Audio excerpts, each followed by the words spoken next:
ಎಲ್ರಿಗೂ ನಮಸ್ಕಾರ. ಪಳಕಳ ಚಿತ್ರಮಠ ಬರೆದಿರುವ ಉಕ್ರೇನ್ನ ಒಂದು ಜನಪದ ಕಥೆನ ನಾನು ನಿಮ್ಗೆ ಇವಾಗ ಪ್ರಸ್ತುತಪಡಿಸ್ತಿದ್ದೀನಿ. ಒಂದು ಊರಿತ್ತು. ಆ ಊರಲ್ಲೊಬ್ಬ ರೈತ ಇದ್ದ. ತನ್ನ ಜೀವನೋಪಾಯಕ್ಕಾಗಿ ಒಂದು ಪುಟ್ಟ ಜಮೀನಲ್ಲಿ ಉಳುಮೆ ಮಾಡ್ತಿದ್ದ. ಅವನಿಗೆ ಮನೆ ತುಂಬಾ ಮಕ್ಕಳಿದ್ರು. ತುಂಬಾ ಬಡತನದಲ್ಲಿ ಜೀವಿಸ್ತಾ ಇದ್ದ. ಒಂದಿನ ಅವನು ಬೆಳಿಗ್ಗೆ ತನ್ನ ಮಗನ ಜೊತೆ ತನ್ನ ಉಳುಮೆ ಮಾಡಕ್ಕೆ ಅಂತ ತನ್ನ ಇದಕ್ಕೆ ಬಂದ. ಅಲ್ಲಿ ಉಳುಮೆ ಮಾಡ್ತಿರ್ಬೇಕಾದ್ರೆ ಇದ್ದಕ್ಕಿದ್ದಂತೆ ಕತ್ತಲಾವರಿಸ್ತು. ಮೇಲೆ ನೋಡ್ತಾನೆ ಒಂದು ರಾಕ್ಷಸಾಕಾರದ ಪಕ್ಷಿ ತನ್ನ ದೊಡ್ಡ ದೊಡ್ಡ ರೆಕ್ಕೆಗಳನ್ನ ಬಿಚ್ಚಿ ಅವನ ಜಮೀನನ್ನೇ ಕತ್ಲು ಮಾಡಿತ್ತು. ಅವನು ಭಯಪಟ್ಟ. ಅಯ್ಯಯ್ಯೋ ಇದೇನಿದು ಅಂತ. ಆ ಹಕ್ಕಿ ನಿಧಾನ ಕೆಳಗ್ ಬಂತು. ಅವನೆದುರು ನಿಂತ್ಕೊಂಡು ನನ್ನ ಮಕ್ಕಳಿಗೆ ತುಂಬಾ ಹಸುವಾಗಿದೆ, ಒಂದ ನಿನ್ನ ಎತ್ತುಗಳನ್ನ ಕೊಡು, ಇಲ್ಲ ನಿನ್ ಮಗನ್ ಕೊಡು, ನಾನು ಎತ್ಕೊಂಡು ಹೋಗ್ತೀನಿ ಅಂತಂದ. ಅವನಿಗೆ ಭಯ ಪಟ್ಬಿಟ್ಟ. ಅವನಂದ ಬೇಡ ಬೇಡ, ನೀನ್ ಬೇಕಿದ್ರೆ ನನ್ನನ್ನು ತಗೊಂಡು ಹೋಗು, ನನ್ನ ಮಗನ್ಗೆ ಎತ್ತುಗಳಿಗೆ ಏನು ಮಾಡಬೇಡ ಅಂತಂದ. ಅದಂತೂ ನೀನು ತುಂಬಾ ಸಿಗರೇಟ್ ತಿಂದು ಸೇರಿ ನಿನ್ನ ಆರೋಗ್ಯ ಎಲ್ಲ ಕೆಟ್ಟ ಹೋಗ್ಬಿಟ್ಟಿದೆ. ನೀನೇನಾದ್ರೂ ನನ್ ಮಕ್ಳು ತಿಂದ್ರೆ ನನ್ ಮಕ್ಳ ಆರೋಗ್ಯನೂ ಕೆಟ್ಟೋಗುತ್ತೆ. ದಯವಿಟ್ಟು ನೀನ್ ಬೇಡ, ನನ್ನ ಮಗನ್ನ ಎತ್ತನ ಕಳ್ಸು ಅಂತಂದ. ಅವನಿಗೆ ಸಂದಿಗ್ಧ. ಅಯ್ಯೋ, ಎತ್ತನ ಕಳ್ಸಿದ್ರೆ ಅವ್ನು ಉಳುಮೆ ಮಾಡೋದು ಹೇಗೆ, ಮಗನ್ ಕಳ್ಸಿದ್ರೆ ಹೆತ್ತ ತಾಯಿಗೆ ಉತ್ತರ ಕೊಡೋದು ಹೇಗೆ?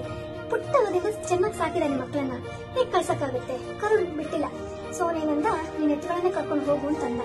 ಅದಕ್ಕೆ ಆ ಹಕ್ಕಿ ಅಂತು, ನೀನೇನ್ ಸುಮ್ನೆ ಕೊಡ್ಬೇಡ ನನ್ಗೆ, ನೀನು ನನ್ ಬೆಳ್ಳಿ ಬೆಟ್ಟದ ಪಕ್ಷಿರಾಜನ ಅರಮನೆಗೆ ಬಾ, ನಾನು ಅಲ್ಲಿ ಇರ್ತೀನಿ, ನೀನ್ ಬೇಕಾಗಿರೋದೇನೋ ನಾನು ಕೊಡ್ತೀನಿ, ನಾನು ಇದಕ್ ಬದಲಾಗಿ ನಿನ್ನ ಉಪಕಾರಕ್ಕಾಗಿ ತಂತು. ಸರಿಯಾಗಿ ಹಾರೋಯ್ತು ಎತ್ತುಗಳನ್ನ ಇಟ್ಕೊಂಡು. ಮನೆಗ್ ಬಂದ್ರೆ ಒಂದೇ ಗೋಳಾಟ, ಇನ್ ಹೇಗ್ ನಾವು ಜೀವನ ನಡೆಸೋದು ಅಂತ.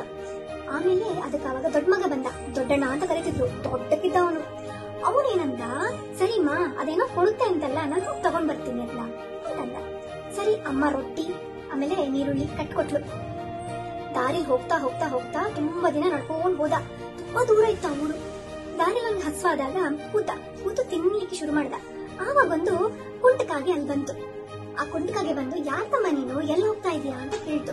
ಇವನಿಗೆ ಕೋಪ ಬಂತು, ಹೋಗು, ನೀನೆಲ್ಲ ನನ್ನ ಹತ್ರ ಮಾತಾಡಕ್ ಬರ್ಬೇಡ, ತುಂಬಾ ಕೆಲಸ ಇದೆ ನನಗೆ, ತಿನ್ಬೇಕು, ಬೇಗ ಪಕ್ಷಿರಾಜನ ಮನೆಗೆ ಹೋಗ್ಬೇಕು ಅಂತಂದ. ಪಕ್ಷಿರಾಜನ ಮನೆ ನಾನ್ ಕರ್ಕೊಂಡು ಹೋಗ್ತೀನಿ ನಿಮ್ಗೆ, ಇಲ್ಲಾಂದ್ರೆ ನೀನ್ ಈ ಕಾಡಲ್ಲಿ ದಾರಿ ಸಿಗಲ್ಲ ನಿಮ್ಗೆ, ತಪ್ಪೋಗ್ಬಿಡ್ತೀಯ ದಾರಿ ಅಂತಂದ. ಏನು ಬೇಡ, ನನ್ಗೊತ್ತು, ನಾನ್ ಹೋಗ್ತೀನಿ ಅಂತಂದ. ಇವನು ಏನು ತಿನ್ನಕ್ ಕೊಟ್ಟಿಲ್ಲ ಅದಕ್ಕೆ. ಕುಂಟಕಾಗೆ ಹಾಗೆ ಬೇಸರದಲ್ಲಿ ಹೊರಟು ಬಿಡ್ತಲ್ಲಿಂದ. ಇವನು ತಿಂದ್ಬಿಟ್ಟು ಮುಂದ್ ಹೋದ. ಆ ದಟ್ಟ ಅರಣ್ಯದಲ್ಲಿ ದಾರಿ ತಪ್ಪಿಟ್ಟ. ಅವನಿಗೆ ಹಿಂತಿರ್ಲಿಕ್ಕೂ ದಾರಿ ಸಿಗ್ಲಿಲ್ಲ, ಮುಂದ್ ಹೋಗಕ್ಕೂ ದಾರಿ ಸಿಗ್ಲಿಲ್ಲ. ಈ ಕಡೆ ಇಲ್ಲಿ ಮನೆಯಲ್ಲಿ ರೈತ, ಅವನ ಹೆಂಡತಿ ಮಕ್ಕಳು ದಾರಿ ಕಾಯ್ತಾ ಇದ್ರು, ಎಲ್ಲಿ ತನ್ನ ಮಗ ಬರ್ತಾನೆ ಅಂತ. ಆವಾಗ ಇನ್ನು ಬಂದಿಲ್ಲ ಅಂತ ಹೇಳುವಾಗ ನಡುವಿನಣ್ಣ ಅವನ್ ಬಂದ. ಅಮ್ಮ, ನಾನ್ ಅಣ್ಣನ್ನು ಆ ಹಕ್ಕಿಯನ್ನು ಕೊಡುತ್ತಂತಲ್ಲ, ಅದನ್ನು ನಾನ್ ತಗೊಂಡ್ ಬರ್ತೀನಿ, ಬೇಸರ ಮಾಡ್ಬೇಡ ಅಂತ.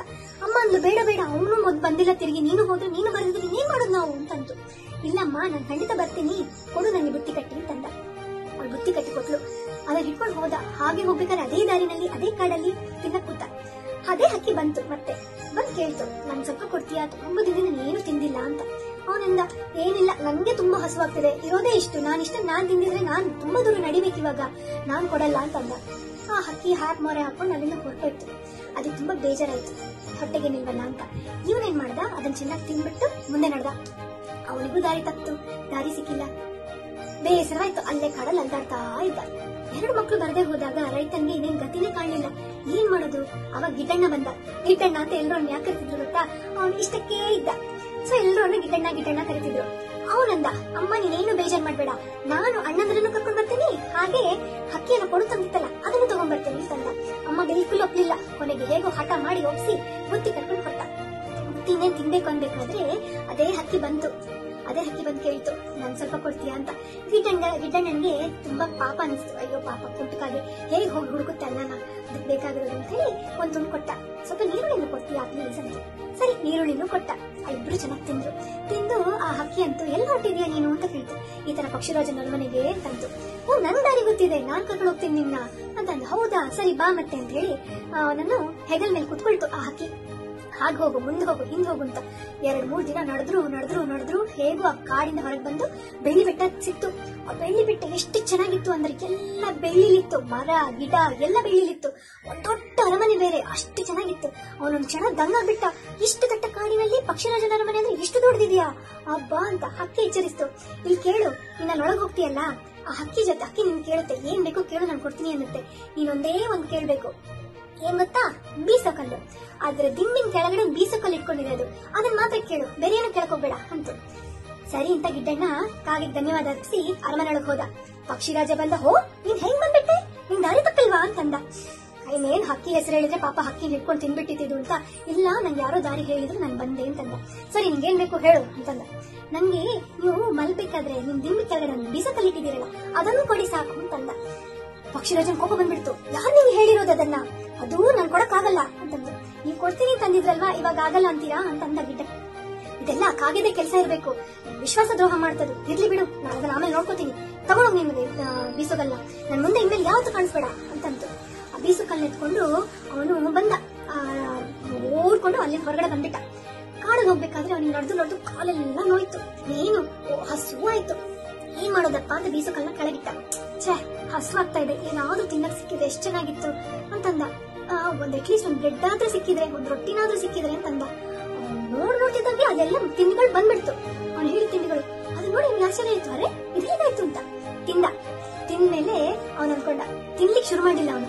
ಅವನೇನಂದ, ಅಯ್ಯೋ ನನ್ನ ಅಣ್ಣಂದ್ರು ಈಗ ಒಟ್ಟಿಗಿದ್ರೆ, ಅಪ್ಪ ಅಮ್ಮಂದ್ರು ಒಟ್ಟಿಗಿದ್ರೆ ಎಲ್ರು ಚೆನ್ನಾಗಿ ಹಂಚ್ಕೊಂಡ್ ತಿನ್ಬೋದಿತ್ತಲ್ಲ ಅಂತಂದ. ಅಷ್ಟ್ರಲ್ಲಿ ಏನಾಯ್ತು ಆಶ್ಚರ್ಯ, ಎಲ್ರು ಒಟ್ಟಿಗೆ ಅಂತ ಬಂದ್ಬಿಟ್ರ. ಅವನು ತನ್ನ ಕಣ್ಣ ನಂಬಕ್ಕಾಗಿಲ್ಲ. ಎಲ್ರು ಗಿಡ್ಡನೆ ಹೇಳೋರೆ, ಅರೆ ಗಿಡ್ಡಣ್ಣ ನೀನೆಲ್ಲಿ, ಹೇಗಾಯ್ತು ಇದೆಲ್ಲ ಅಂತ. ಅವ್ರಿಗೆಲ್ರಿಗೂ ಕತೆ ಹೇಳ್ದ. ಎಲ್ರು ಒಟ್ಟಾಗಿ ಕುತ್ಕೊಂಡು ತಿಂದ್ರು.